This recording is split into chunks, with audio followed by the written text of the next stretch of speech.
जिसने यहां सूर्य भगवान को प्रातःकाल उठ करके जलांजलि दी है, पुत्र हैं भगवान यम, सूर्य पुत्र, जो अपने पुरखों का पिंडदान किया है, जो समय समय पर अपने पूज्य जनों को, गुरुजनों को, संतों को अपने घर में बुलाकर भोजन पवाया है, जो बुजुर्गों को तेल मालिश करके, जैसे उन्होंने हमें तेल मालिश करके पुष्ट किया, ऐसे वृद्ध माता पिता के जो चरण दबाना है, शरीर पर तेल लगाना है, उनके वस्त्र धो देना, उनको भोजन कराना है, उसको वहां थोड़ा आदर मिलता है। बैठो, खान पान, थोड़ा सुख सुविधाएं, नरक से नहीं बचोगे। भगवत भाव के बिना नरक से नहीं बचोगे। जो जो उसने सेवाएं की हैं, वो सेवाएं, आए हो नरक के मार्ग में तो थोड़ा तेल मालिश हो जाएगा, खवा पिया दे जाओगे, थोड़ा शीतल जल पीने को मिल गया, खान पान की, विश्राम की व्यवस्था थोड़ी समय के लिए। अरे इसीलिए जैसी हरिवंश नरक गति दो, ये जो अपने माता पिता को गाली देते हैं, जो मनमानी आचरण करते हैं ना, खूब अच्छे से तृप्त होते हैं। अब बात ये कि याद नहीं रहती ना, जैसे गर्भ की बात याद नहीं, यार गर्भ की बात याद आ जाए तो तुम भजन के सिवा कुछ नहीं करोगे। मरने की बात याद आ जाए कि पीछे जब मरे थे तो कितना कष्ट हुआ, मां के गर्भ में रहे कितना कष्ट हुआ, ऐसी जेल तो है ही नहीं मां के गर्भ जैसी। विचार करके देखो। अब वो मृतक जीव जो जो सुविधाएं दान की थी, वो उसे कुछ दिन के लिए वहां सैया मिल गई, भोजन मिल गया, विश्राम मिल गया, कुछ दिन के लिए। भाई बहुत होश में, दान पुण्य के भरोसे मत रहना। जो मनुष्य यहां छत्र दान किया है किसी को, श्री जी को, बिहारी जी को, गुरुजनों को, आचार्य जनों को छत्र दान किया, तो जब वो जाता है तो ऊपर के ताप से बच सकता है, उसे वही छत्र मिलेगा। और जो किसी को, पूज्य जनों को पादुकाएं दान की हैं, फिर उसको पादुका, अगर अन्न दान किया है तो रोग के भोजन, ये मोक्ष नहीं, कल्याण नहीं, दान पुण्य से नहीं होता, ध्यान दीजिए। हां, उस भारी संकट के समय में तुम्हें भोजन मिल जाएगा, पौशाला खोला, पानी पिलाया तो तुम्हें पानी मिल जाएगा। और जो मूर्ख यहां आकर के ये सब नहीं किया तो जाना उसको भी यमपुरी है। भजन के बिना यमपुरी से नहीं बच सकते, दान पुण्य करके। अवश्य में भोक्तव्यम कृतम कर्म शुभा शुभम, इसीलिए समझ लो, सोचते हो कि हमने दान पुण्य कर दिया, हमारे लिए विमान आएगा परम पद का, जाना नरक ही पड़ेगा। बारी मथे घृत होए बरु सिकताते बरु तेल, बिनु हरि भजन न भवतरी या सिद्धांत पेल। भजन के बिना नहीं, इसलिए कह राधा राधा राधा। अब इस प्रकार की यात्रा, अनेक प्रकार से कष्ट भोगता हुआ पाप पीड़ित जीव धर्मराज के नगर में पहुंचा। अब वहां सेकंड के कम हिस्से में हिसाब हो जाता है। ऐसा थोड़ा क्या नाम है, कहां से लाए हो, क्या क्या किया, ऐसा नहीं, एक सेकंड के कम हिस्से में बहुत लाइन लगी हुआ। यम यातना के शरीर में भारी कष्ट भोगता हुआ जीव, दाह का अनुभव करता हुआ, कांपता हुआ, भयंकर वेदना से युक्त सामने खड़ा हुआ। देखते ही निर्णय हो गया। अब वहां से उसको उसके कर्म के अनुसार नरकों में ले जाया जाता है। अब जब वो पुण्य खत्म हुआ उनका, तो यमदूत उनको साथ लेकर गए। 12 दिन तक उसको पुण्यों के भोग का अवसर मिलता, तभी तक 13वीं तक कहते हैं जीव को नरक की गति नहीं दी जाती। 12 दिन तक उसको होगा कोई विश्रामालय, उसमें रखा जाता है। 12 दिन तक जो पुण्य सुकृत हुए उनको भोग लो, अभी आराम कर लो, नरक आए हो। अब नरक में प्रवेश होगा 13 के बाद, तभी कहा जाता है जल्दी जल्दी 12-13 दिन खूब पुण्य कर लो, उसको दान करो आत्मा को, तो उसकी उन्नति हो जाएगी। कोई ये झूठी बातें नहीं है। और राधा नाम बोल दिया एक बार, तो इसके बराबर कौन सा पुण्य होगा। यमराज के खाते में पुण्य वाला है ही नहीं ऐसा जितना राधा। अरे जाना ही नहीं पड़ेगा भैया, राधा नाम जिसकी जिह्वा से निकला, अनुल्लिख्यानंतानपि तदपराधान मधुपति। इसीलिए तो गरज कर कहते हैं, अब जिनको नरक भोगना है वो नहीं सुनेंगे भगवान नाम महिमा, भगवान नाम जप नहीं करेंगे। 12 दिन के बाद 12 दिन तक वो अपने घर के वालों के दिए हुए पुण्य आदि जो उसको भोगता है। फिर जब पिंडदान हो जाता है 13वीं, तब तत्र यद बांधवस्तोयम प्रयच्छन्ति तिलैः सह यच्च पिंडम प्रयच्छन्ति नियमानस्तदनुते तैलाभ्यांगो बांधवानां अंग संवाहनम चयत तेन चाप्याप्यते जंतुर यच्चास्नन्ति सुबांधवाः। जब शरीर छूटता है उस समय से बहुत होश में रहो, सब कुछ मिलेगा उसको। जीवात्मा जो छाती के पास बैठ के ले नाक बहा रहे हैं, आंस बहा रहे हैं, यही पीने को मिलेगा उसको। बहुत होश में राधा राधा, कम जिंदगी में वो नहीं जपा तो तुम तो कीर्तन कर ले, वो मिलेगा फल उसको।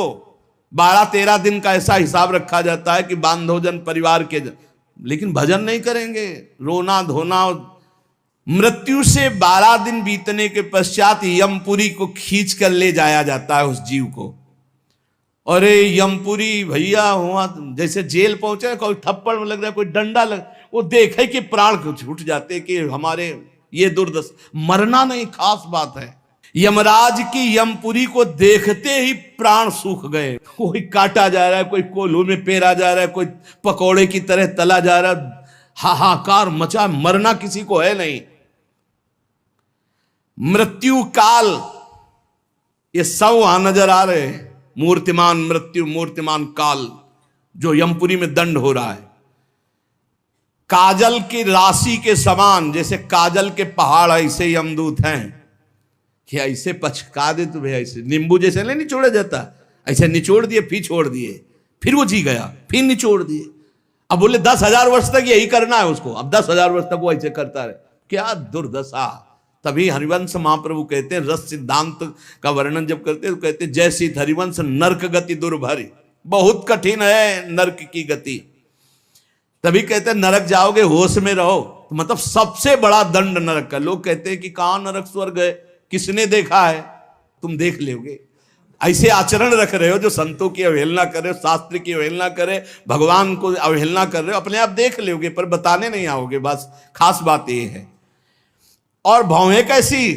टेढ़ी भौहें, काजल के समान काले, और विकराल मुख, लंबी दाढ़ें, कुरूप, आवाज भीषण भयंकर, और रोम ऐसे जैसे बंबूल के कांटे कि अगर ऐसे कर दे तो पूरा शरीर छेद जाए, ऐसे दूत।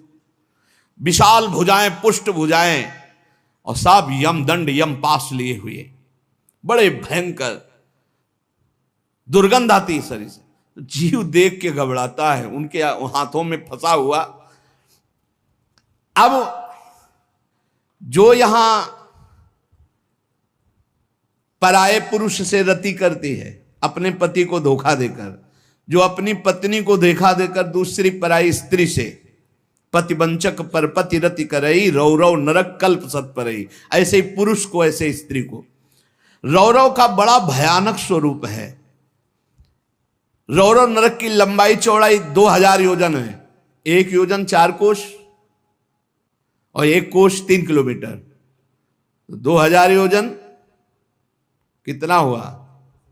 4 दूनी 8, 8000 कोश। 2000 का 4 तो 8000 हुआ, और 8 त्रिक 24,000 किलोमीटर का है। 24,000 किलोमीटर का, और गड्ढा रूप है जिसकी बहुत गहराई है। यह नरक बड़ा दुखदाई है। इसमें अंगार रास बिछी हुई है, आगों की अंगार रास, दहकते हुए अंगार, बहुत ही। अब जो स्त्रियां पराये पुरुष से, तो वैसे ही सैया अंगार की और तपता हुआ आग का पुरुष। अब भैया वहां जो पुरुष पराई स्त्री से, ये लिव इन रिलेशन, ये गर्लफ्रेंड, तुम्हारा इंतजार हो रहा है, रौरव में नंबर लिख गया है। तस्मात् शास्त्रम प्रमाणम ते, पशुवत आचरण नहीं। इसीलिए भारत भूमि में जन्म होना शास्त्रों में महानता का वर्णन किया गया, क्योंकि धर्म का पूर्ण यहां पालन करने वाले जन होते हैं, जो नहीं करते उनके लिए व्यवस्था है। अब उसके भीतर यमराज के दूत उस पापी जीवात्मा को, अब वहां स्त्री पुरुष तो है नहीं, वो तो शरीर पहले ही छूट गया, अब यातना देह, वो जेल की वर्दी, यातना देह नरक की वर्दी, धधकती आग में वो जल रहा है, चीख रहा है, पग पग पर भुन भुन कर गिर रहा है, न मूर्छा न मरण, रात दिन चीखता रहता है, जलता रहता है। दौड़ना है 28,000 किलोमीटर, बस उसी में दौड़, आनंद लीजिए। कितने दिन? बोले सहस्त्रों वर्ष, 1-2 वर्ष नहीं, सहस्त्रों वर्ष। ऐसे पापियों की शुद्धि नरक में की जाती है। फिर जब वहां से निकलते हैं तो कीड़े मकोड़े, पतंगे, हिंसक जीव, मच्छर, वृक्ष, ऐसी योनियों को प्राप्त होते हैं पापी जीव। या मनुष्य योनि में आए, पाप बहुत नष्ट हो गए वहां, तो यहां कुबड़ा नाटा, बड़े घृणित शरीर वाले, जो अवशिष्ट पाप बचते हैं थोड़े। आप कहोगे नरक भोगने के बाद भी अवशिष्ट बचे कि हां, जैसे यहां किसी को सजा दी जाती, 20 साल की सजा, 1 लाख रुपया जुर्माना। अरे जब जेल ही दे दी तो जुर्माना का? बोले नहीं, जुर्माना है, तो जो जुर्माना हुआ उसका ये दंड है मृत्यु लोक में, समझ लो। जैसे लोग प्रश्न कर देते, हमें आज समझ में नहीं आता, जब नरक भोग लिया तो फिर यहां क्यों भोगना पड़ता है? तो तुम्हारी समझ में नहीं आता, जब 20 साल की सजा दे दी, 1 लाख जुर्माना रख दिया, वो जुर्माना ये मनुष्य से भजन कर ले हो, नहीं तुम्हारी दलीलें काम नहीं आएंगी। इस प्रकार पाप करने वाले जीवों को विविध प्रकार के नरकों में पिताजी कष्ट दिया जाता है। सुमति महाराज कह रहे, जब यहां से कोई पुण्यात्मा पुरुष गति करता है तो वो पुण्य लोकों को ले जाया जाता है, उसके साथ गंधर्व लोग गीत गाते हुए चलते हैं, आगे आगे अप्सराएं नृत्य करती हैं, और वो विमान पर बैठा आभूषणों से सुसज्जित, समय समय पर मीठा जल, ये सब सुविधाएं भोगता हुआ स्वर्ग जाता है, और वहां अपने पुण्य के अनुसार अप्सरा, विमान, महल, सब सुविधाएं प्राप्त करता है। पर वहां भी जलता रहता है, क्योंकि उसके दिमाग में एक माला पहनाई जाती है उसके शरीर में, उसको बता दिया जाता है जिस दिन ये माला कुम्हला गई, यहां खोपड़ी के बल से नीचे फेंक दिए जाओगे, मृत्यु लोके विसंति। अब वो रोज माला देखकर जलता रहता है कि ये माला कभी, और जहां कुम्हलाना शुरू हुई तो भयंकर पीड़ा, ये सब छूट जाएगा, अप्सरा, महल, बड़ी सुख सुविधा में आसक्ति, और वो सब छूट जाएगी। अच्छा, ये दुख, और दूसरा एक दुख बगल में दूसरी अप्सरा वाला निकला विमान, जो उससे कई गुना सुंदर, कई, अब वो जल रहा है, उसको शांति नहीं। तब लगी कुशल न जीव कहूं, सपने हूं मन विश्राम, जब लगी भजत न राम कहूं, शोक धाम तज काम। पिताजी, जो मनुष्य यहां वीर्य को नष्ट करता है, बर्बाद करता है, उसमें जीवात्मा होती है। ये बहुत ध्यान देने, इनको इनाम में महारौरव नरक मिलता है, परिणाम में महारौरव नरक। ये जो अष्टमैथुनों का प्रयोग करके बिना शास्त्र मर्यादा के वीर्य को बर्बाद करते, जैसे शास्त्र मर्यादा है संतानोत्पत्ति के लिए, गृहस्थ मासिक धर्म के बाद, पवित्रता होने के बाद, भगवत चिंतन करते हुए, भगवान की सृष्टि पूर्वक जो आराधना का भाव रख करके संतान उत्पन्न, बस उतने के लिए शास्त्र आज्ञा करता है। नहीं, मानव जीवन बहुत ही सावधानी के लिए, वीर्य में ये सब हम आप जैसे प्रकट हुए ऐसे जीवात्मा विराजमान है, उसको यथास्थान ना समर्पित करके और नष्ट कर देना, या फिर संतान नष्ट कर देना, या बहुत तरह से जो ये है, महारौरव नरक की प्राप्ति होती है। नारकी घोर दुखदाई नरकों में ये जब जीव गिराए जाते हैं तो इनको पहले पता होता कि मेरे इस पाप का दंड मिल रहा है, मैंने जो पाप किया है, बहुत ध्यान देने की बात है। अभी तक जो चर्चा हुई उसमें खास बात यह है, आचरण पवित्र ना होने से नरकों की प्राप्ति समझ लो। पहला, पराई स्त्री की तरफ या स्त्री पराय पुरुष की तरफ जो व्यभिचार प्रवृत्ति करती है उसे रो रो नरक मिलता है। यहां जो व्यर्थ में वीर्य नष्ट करते हैं अन्य प्रकार से, इसे खिलवाड़ न समझा जाए, ये मनोरंजन नहीं है। मानव देह बहुत बड़ी संपत्ति है जो भगवान की प्राप्ति के लिए मिली है। जैसे आप अभी पता चले कि आप शरीर को नष्ट करना चाहते हो तो हमारी भारत सरकार आपको बंदी बना लेगी। सरकारी संपत्ति, आप जी सकते हो, केवल सेवा कर सकते हो, कर्म कर सकते हो, लेकिन इसे नष्ट करने का अधिकार नहीं। तो भागवतिक भी दंड है इसमें। तो आपको जो संपत्ति मिली हुई है, आंख, नेत्र, कान, सब इंद्रियां, इनका सही मार्ग में प्रयोग करो। गलत प्रयोग करोगे तो दंड मिलेगा। तुम इसके स्वामी नहीं हो, तुम सेवक हो। ये भगवान की दी हुई वस्तु है, उसे दुखदाई नरकों में गिराया जाता है। दिमाग में बैठा लो ये बात। व्यर्थ में ब्रह्मचर्य को नष्ट करना, व्यर्थ में ये पाप जनित कार्य करना, महारौरव नरक में जाने का पूरा तैयारी कर रहे हो। ये अज्ञान की बात नहीं, भगवान की कृपा से सत्संग सुनने को मिल रहा है, शास्त्र सम्मत। तो डरो, डर करके अपना सुधार करो। ऐसा नहीं कि आप कोई नहीं देख रहा, आपके मन में जो आया आप वो कर रहे हैं, नहीं, आपको इसका दंड मिलेगा, एक एक सेकंड का दंड मिलेगा। यमदूतों द्वारा घसीट घसीट कर ले जाए गए उस महान रौरव नरक में एक घंटी यंत्र की तरह उसमें बड़े बड़े कांटे ऐसे हैं जैसे खजूर के, वो घूमता हुआ है। इसका विस्तार 12,000 योजन है। बरचौक 48,000 कोष, 12,000 योजन। तांबे की सी तपती हुई, धधकती हुई भूमि और उसमें बिजली जैसा यंत्र घूमने, और बड़े बड़े खजूर जैसे कांटे, और ऊपर से उसमें फेंक दिया। तड़पता है ऐसे, बस उसी में तड़पते घूमते रहो। अरे बड़ा कष्ट में, वहां मरना नहीं है तो वहां पूरा खेल बहुत कष्ट का है।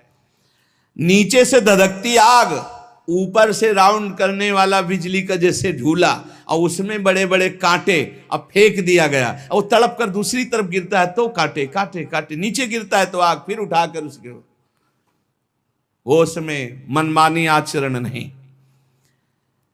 यमदूत उसके हाथ पैर बांध देते हैं, फिर उसमें डालते हैं। इसी महारौरव नरक में एक स्थान, उसी 12,000 योजन वाले में, कौवा, बगुला, बिच्छू, मच्छर, गिद्ध और इन सबकी चोंचें, पूंछ सब लोहे की जैसी, वज्र जैसी कठोर, उसे नोचवाया जाता है। किसको? ये जो नहीं भूंज के मुर्गा मुर्गी बकरी बकरा नहीं बड़े स्वाद से बोले चिमटी से खाते हैं ऐसे, वैसे चिमटी जैसी नोच, जिंदा नोच नोच के, होश में वहां कोई बचाने वाला नहीं। इसलिए कह रहे मान जाओ, बंद कर दो, अब लो नसानी अब ना न सही हो। इतने बड़े तुम भारत लेवल के, विश्व लेवल के महावीर नहीं बनोगे मुर्गा बकरी और अंडा खा करके कि हाँ तुम्हारी जय हो जाएगी, पराजय हो जाएगी। बंद कर दे रे। ये मांस मछली जीवों की हत्या करना, मनुष्य जन्म बहुत सुंदर मिला है भगवत प्राप्ति के लिए। जिनके कानों में पड़ रहे हो हाथ जोड़कर प्रार्थना है, रौरव नरक, महारौरव नरक की तैयारी मत करो, ये मुर्गा मछली बंद कर दो। इतने बड़े बलवान नहीं हो जाओगे कि यमदूतों को पटक दो। यमराज के पास लौट के गए, बोले बहुत धुनाई हुई है। वो तो केवल हरि पार्षद कर सकते, दूसरे ले नारायण पुकारा तो हरि पार्षद आ गए, बचा लिया उसे। समझो, कौवे, बगुले, बिच्छू, मच्छर, गिद्ध, ऐसे मच्छर ऐसा जो पूरा ऐसे इंजेक्शन जैसे बड़े बड़े ऐसे वज्र के समान, जिनकी चोंचें मार मार करके नोचते हैं। अब वो व्याकुल छटपटाता है। आप जब कर्म सुधारने थे तब तो मनमानी आचरण करते हो। ये बहुत संभल के, ये हम इसीलिए सुना रहे हैं कि जो नहीं समझ रहे कुछ नहीं, देख लेना भैया, देख लेना। बोले कि यहां कोई देखने को मिलता है? हाँ देखने को मिलता है। मर्सरीज गाड़ी में लग गई आग, वो अंदर है, जिंदा भुन गए। ये क्या है तुम्हें समझ में नहीं आ रहा है? तुम जिंदा भूंज के खाते हो तो समय तुम्हें जिंदा भूंज देगा। तुम दूसरे को काट के खाते हो, एक्सीडेंट हुआ, यहां घुसा यहां घुसा, निकलने के चांस नहीं, तड़प कर मरो। कर्म को अवश्य में भोक्तव्यम कृतम कर्म शुभाशुभम। किस जन्म का कौन सा कर्म तुम्हें दंड दे दे, डरो। यहां सब कुछ दिखाई दे रहा है, तुम आंख खोल करके देख लो। एक बेटा है जो जीवन भर सुख देता है, एक बेटा है जो जीवन भर दुख देता है। एक पत्नी है जो देखते ही हृदय आनंदित हो जाए घर में जाते, और एक है कि देखते ही जलकर भून जाओ। एक पति है जो पूरे जीवन सुख देता है, एक है कि जीना मुश्किल। ये सब कर्मों का फल भोगना पड़ता है। अब दूषित बुद्धि के कारण जो जो पाप किया, 10 करोड़ वर्ष दूसरों का मांस खाने वाले के ये गिद्धादि नोच नोच के खाते, मरना वहां है नहीं। खा गए फिर मांसोदय, फिर खा गए फिर मांसोदय, होश में। अरे कुछ ना हो भैया, नमक रोटी खाओ, संयम से रहो तो बढ़िया बल आ जाएगा। शरीर में बल को तो तुम नष्ट कर रहे, ऊपर से डालने से क्या होगा।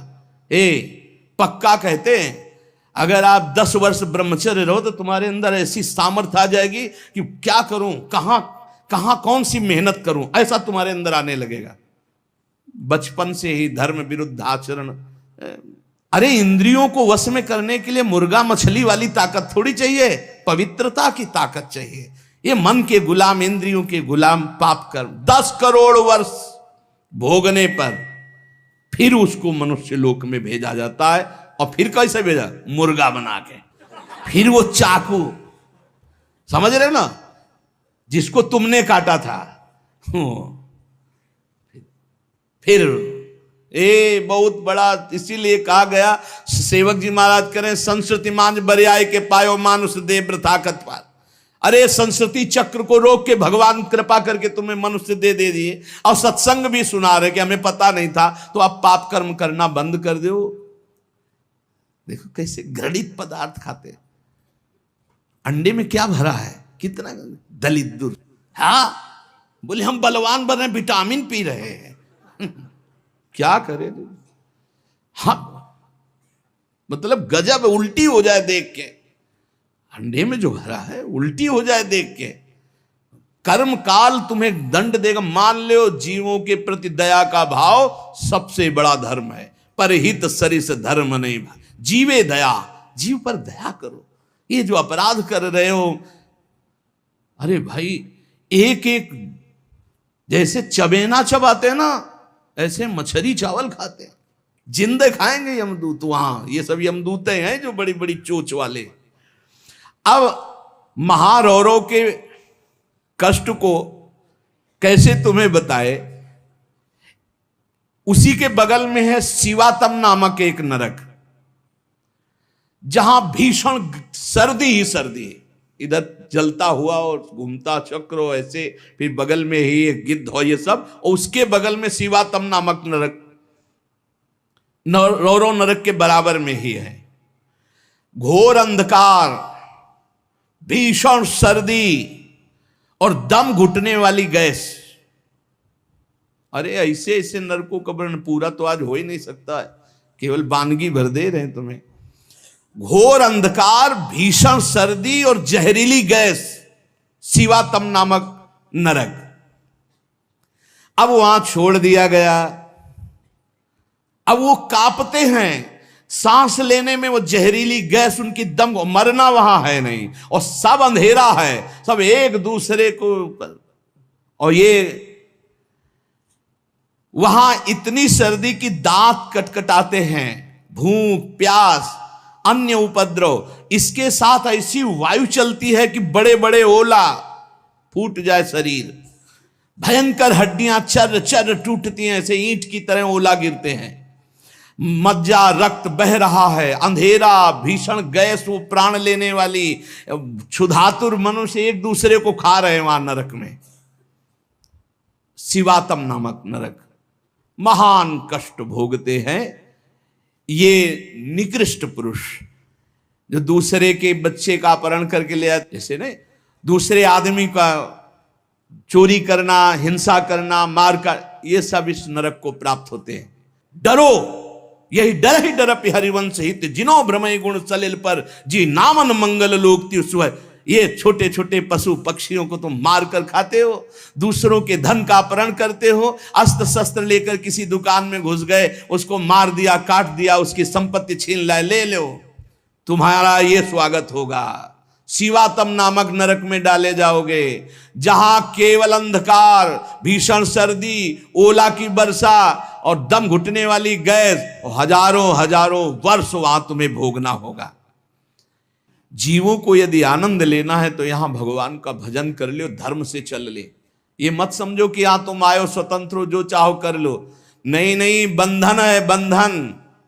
आप किसी की नजर में हो, हर समय आपके ऊपर सीसी कैमरा लगा हुआ है, आप एक एक चेष्टा जो कर रहे हो उसका आपको दंड या सुकृत पुरस्कार मिलेगा। और अगर भजन कर ले गए तो भगवान की प्राप्ति होगी। जो भगवान का नाम जपते हैं, भगवान के आश्रित हैं, तो भगवान ने कहा अभी जो भी हो गया चिंता मत करो, पीछे जो हो गया सब राधा राधा। भगवान के वचन कभी मिथ्या नहीं होते।